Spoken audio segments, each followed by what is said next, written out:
The Pittsburgh Steelers beat the Minnesota Vikings 24-21, but the score doesn't give off how dominant the Pittsburgh Steelers were on both offense and defense. And this is the real reason why. But first, before I get more into it, make sure you subscribe to the channel and turn notifications for everything Pittsburgh Steelers news and updates. Also like this video. Now, let's get right into it. So, the Steelers offense got going. The Steelers defense got going. And when those two get going, the Steelers can be a dominant football team.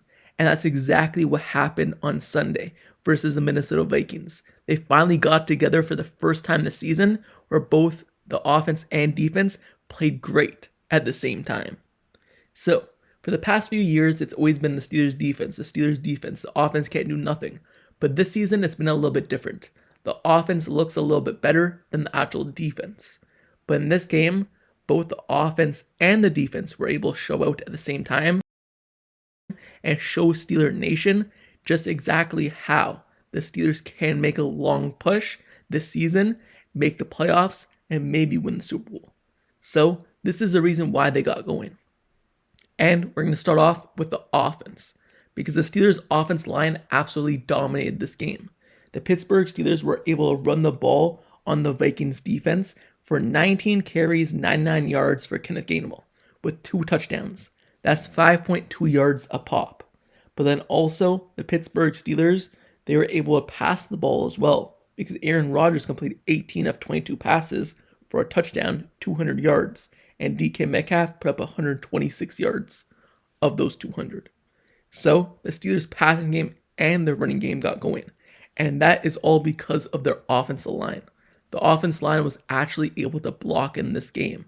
And it's a new group coming together, people coming back from injuries, also people switching positions. So it makes sense why it took up until week 4 for them to start gelling.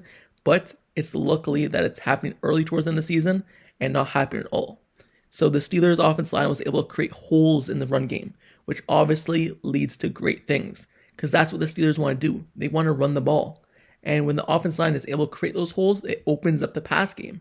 Because you run the football, then the defense commits to the run game, but then you pass off of it. So that's what the Steelers were able to do. The offense line was actually able to block. In past weeks this season, we've seen the explosiveness, the burst from Ja'Whaun in the run game.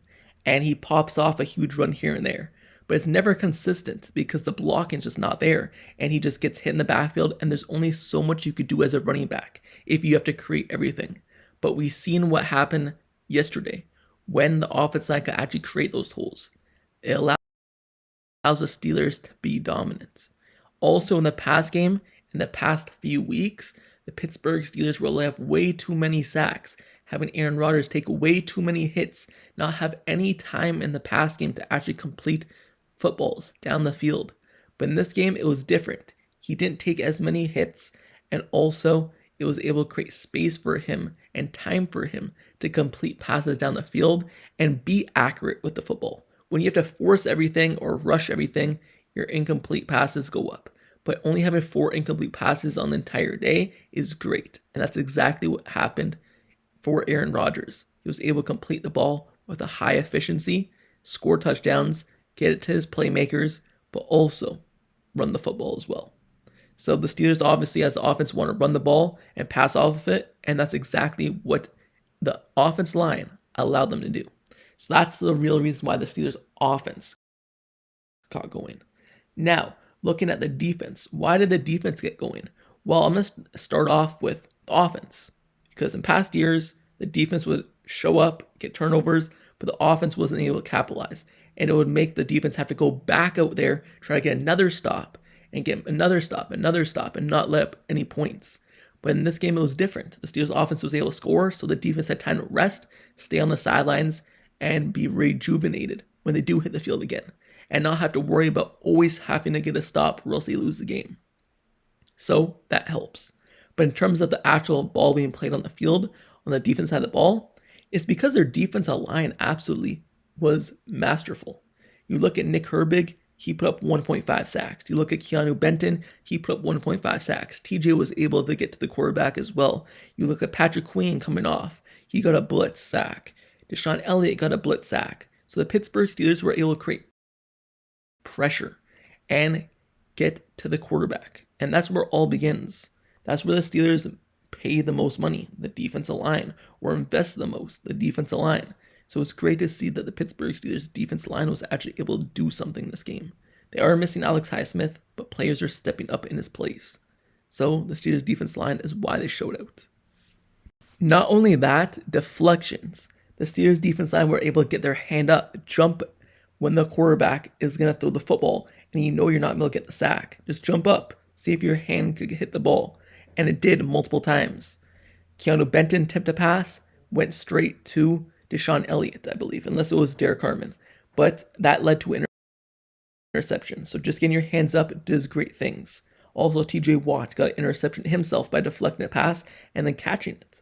So the Steelers defense line was able to show out in more spots than one. They were able to do it in multiple categories.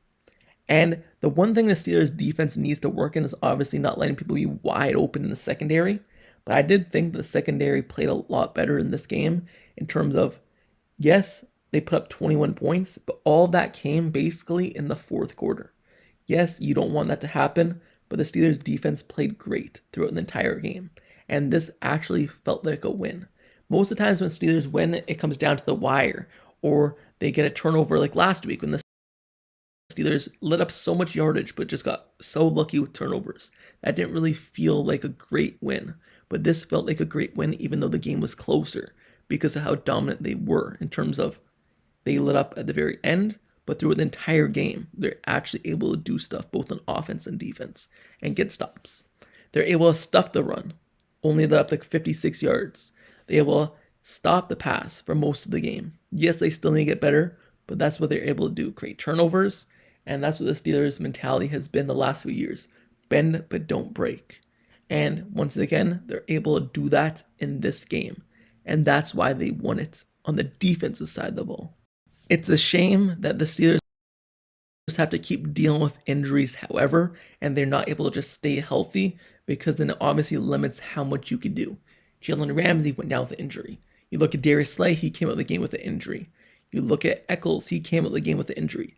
And people still came in the game and stepped up, making big-time plays. For example, James Pierre. So players are stepping in, and hopefully when people get healthy, this defense shows what it's truly capable of week after week. But until now, the Steelers showed what we could all hope for the coming weeks. So people are injured. Hopefully we get them back after the bye week. But it is what it is, and the Steelers are getting rolling. They have the second best record, second in the entire AFC right now in the standings, and let's hope they keep that way and push for number one.